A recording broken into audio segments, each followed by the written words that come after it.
Bangladeshi Hindu border पर जमा हो रहे हैं। शरण मिलेगी या क्या होगा, इस पर फैसला होना बाकी है, लेकिन बांग्लादेश के पूरे विवाद के बीच सीएए सही है, ये बात अब जोर शोर से उठ रही है।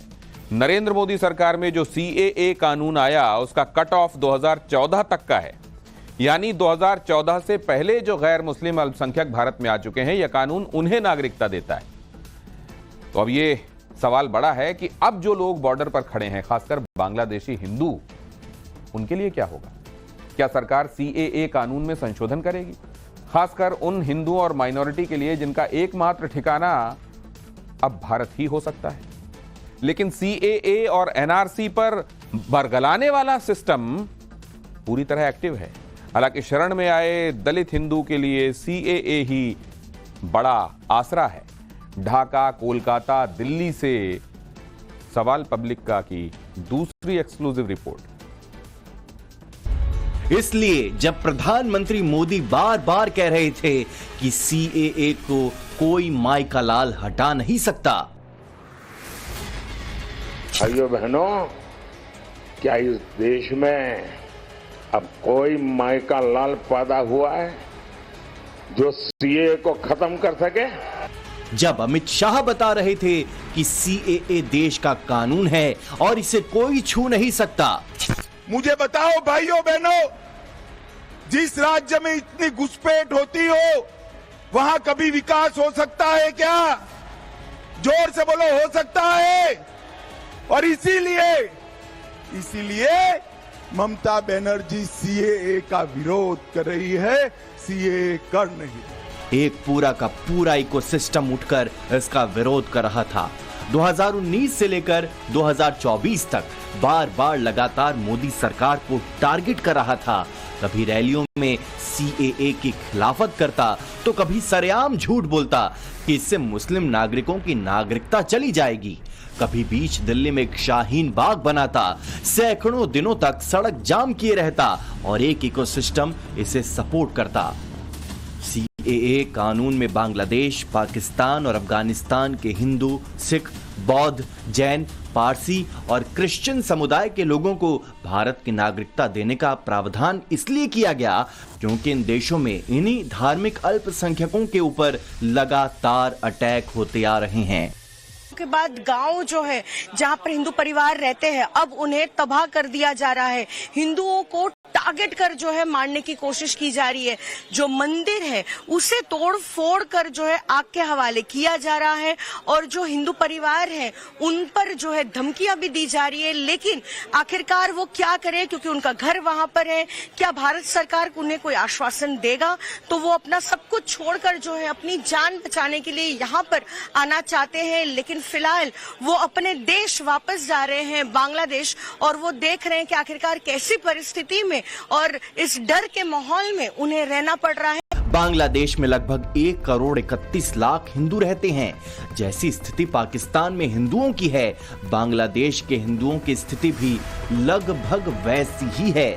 अब इन हिंदुओं की मदद करने के लिए मोदी सरकार कदम उठाती है, तब एक खास वोट बैंक को खुश करने के लिए कभी पश्चिम बंगाल से तो कभी हैदराबाद से विरोध का शोर उठने लगता है।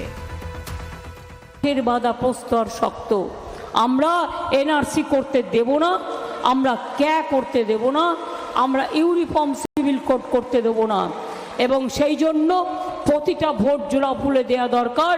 ভোট ভাগাভাগি করবেন না। বিজেপি বিদায় নিলে সঙ্গে সঙ্গে এনআরসি বাতিল করব, ক্যা বাতিল করব আর ইউনিফর্ম সিভিল কোড বাতিল করব। ওটা দিল্লির আইন, আমরা দিল্লিতে সবাই মিলে এটাকে বাতিল করব যাতে কোনোদিন মানুষের অধিকার কেড়ে নিতে না পারে। मगर हमारा एतराज यह है कि मजहब की बुनियाद पर नहीं कानून बनाया जा सकता। मजहब की बुनियाद पर जब सिटीजनशिप दी जा रही है तो मजहब की बुनियाद पर छीनी भी जा सकती है। कांग्रेस नेता पी चिदम्बरम कहते हैं कि सरकार में आने के बाद कांग्रेस सीएए कानून को निरस्त कर देगी। Or review the following sets of laws. You asked me which are the 5 laws that will be repealed. I'm reading that portion. Repeal 5 laws. 1, the Citizenship Amendment Act 2019. It is top of the list. के 1,31,00,000 हिंदुओं का क्या होगा? क्या इन्हें भारत में शरण देने की कोई योजना सरकार बना रही है? और बांग्लादेश में जारी हिंसा के बीच बॉर्डर पर घुसपैठ से सरकार कैसे निपटेगी? Events took a very serious turn. Attacks on the police, including police stations and government installations, intensified even as overall levels of violence greatly escalated. Properties of individuals associated with the regime were torched across the country.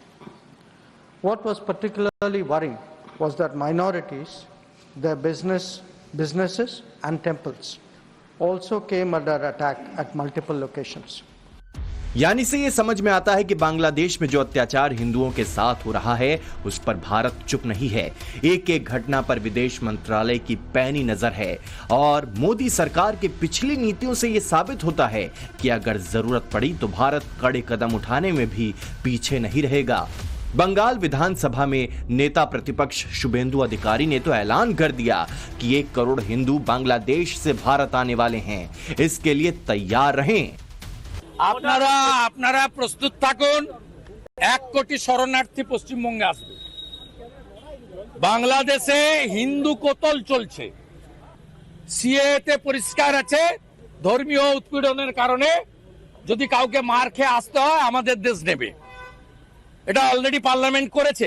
আমি আপনাকে বলছি এই পরিস্থিতি যদি 3 দিনের মধ্যে control না হয়, জামাতের হাতে মৌলবাদীদের হাতে বাংলাদেশ যাচ্ছে। 1 কোটির বেশি হিন্দু শরণার্থীকে নেওয়ার জন্য সবাই মানসিক প্রস্তুতি নেন, আমি তো প্রস্তুতি নিয়ে নিয়েছি। बांग्लादेश की स्थिति से भारत की तरफ आते घुसपैठ के खतरे को भी नजरअंदाज नहीं किया जा सकता।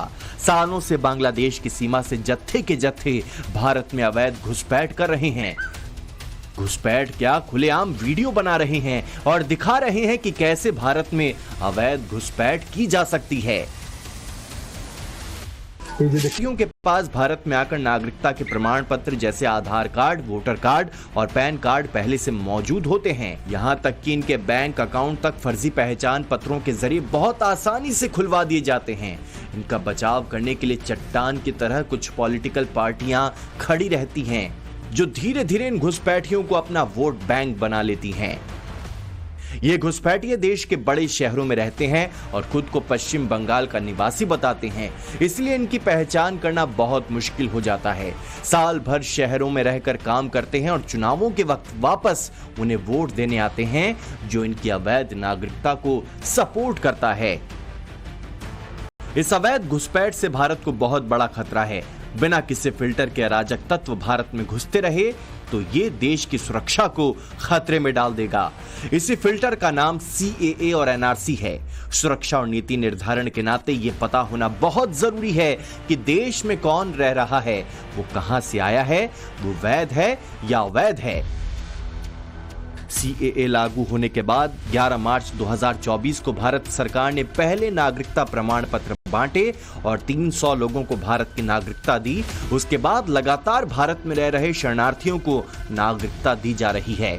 उत्तराखंड में 5 अगस्त को ही 163 लोगों को CAA के तहत नागरिकता दी गई है।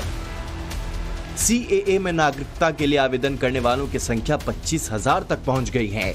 ये वो लोग हैं जो आए तो दूसरे देशों से है, पर वैध तरीके से भारत में रहना चाहते हैं।